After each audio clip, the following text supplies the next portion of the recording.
94 Walf Sénégal dellu si na di leen siyaar di siyaare mboolem képp koo xam yaa ngi topp suñu site bi di 94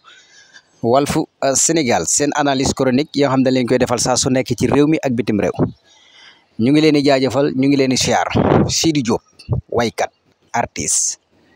Sidi Diop nag arrêté nañ ko lu tax ñu arrêté ko mooy daa yoroon oto di ko dawal te amul permis moo tax ñu arrêté ko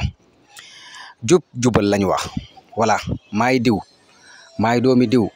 maa am image bi dama siiw artiste la non loolu jeex na de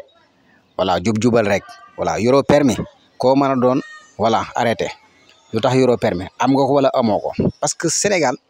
bari na yoo xam ne ni buñ ko jubbantee nii rek ci jubal gi rek incha allah rabbi Sénégal dana defaru voilà parce que du ma ni parce que ku doon def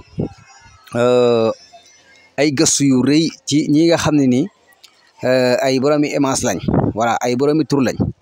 daanaka ñaare da nga leen jàpp ndax dañuy wane sañ-sañ ci man maay diw voilà mën naa dawal oto bi sans problème voilà bu ma gisante gaay ak yooyu noonu loolu chaque jour saa su nekk rek buy am ci am réew rek daanaka li nga bëgg a defar doo ko def voilà kon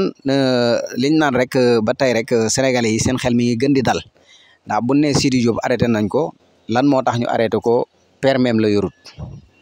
voilà boo ëllëgee ñeneen ñi dañ ci mën a tirer leçon mooy ñeneen maanaam ñeneen artistes yi nga xam ne ni ay moromam lañ boo ëllëgee bu ñuy génn fu ñu mën di jëm danañ yor seen permis voilà diggante bu ndaw sax boo yorul permis nga nekk artiste bu la gaa yi jàppee ñoom xooluñu loolu voilà leçon la ci ñi nga xam ne nii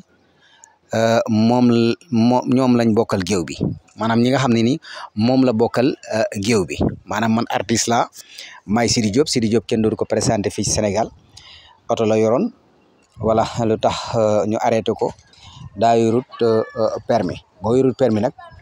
buñ la jàppee voilà bu fekkee nag amoo permis laneen la voilà lan moo tax ngay dawal sans permis voilà ban sañ-sañ nga am ban image nga am voilà artiste moom boo ko doonee milieu bi nga xam ne nii foofu nga nekk ci sa scène ci ngay doone artiste foofu nga nekk sa kër mais boo nekkaatee ji beneen milieu bi nekkoo ci sa kaw scène foofu moom Sénégal lambda bi dong nga voilà maanaam Sénégal lambda bi nga kenn dootu gis image bi xëy na nag xam nga Sénégal moom voilà ko am image voilà am tour voilà dañ lay jox respect dañ lay joxoñ voilà di la joxoñ yar bu gudd te loolu boo demee ci Occident wala réew développement yi nii da ngay gis artistes yi nii ak ñi nga xam ne ay doomu réew moomu lañ ñooy ndekkandoo ñooy toogandoo ñooy defandoo lépp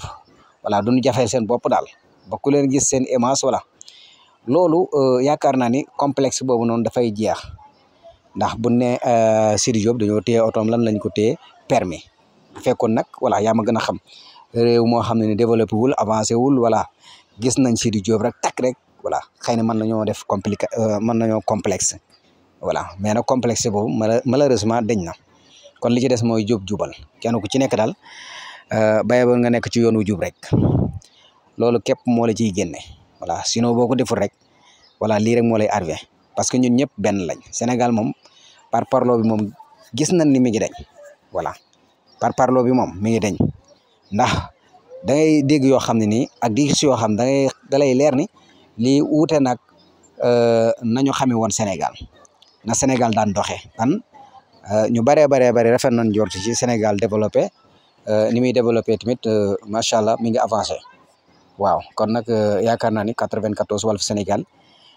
nekkoon na ne lii la leen indeel mi ngi leen di jaajëfal